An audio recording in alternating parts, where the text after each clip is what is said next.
Hello বন্ধুরা, কেমন আছো সবাই? সারাদিন ধরে প্রচণ্ড বৃষ্টি হচ্ছে। এদিকে ছেলেমেয়েরা এসে বলছে, মা বাইরে তো খুব বৃষ্টি হচ্ছে, আজকে যদি একটু লুচি করে দিতে তাহলে খুব ভালো হতো। তো ওরা খেতে চাইছে আর আমি দিতে পারবো না। সত্যি এটা ভাবলে মনটা খুব খারাপ লাগে। তো ঘরে অল্প করে ময়দা ছিল, তাই দিয়ে মেখেই বসে গেলাম লুচি বানাতে। তো দেখো বেলাবেলি শুরু করে দিয়েছি।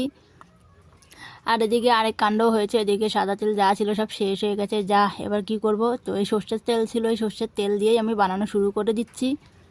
ওরা খেতে চাইছে আর যদি আমি দিতে না পারি সত্যি খুবই খারাপ লাগবে। তো দেখো এই যে সর্ষের তেল দিয়ে লুচি ভাজা শুরু করে দিয়েছি। যেহেতু সাদা তেল নেই, সর্ষের তেল দিয়ে করছি, তাই তেলটা একটু অল্প করেই দিলাম। তো এইভাবে দেখো আমি অলরেডি উল্টিয়ে পাল্টিয়ে ভাজা শুরু করে দিয়েছি।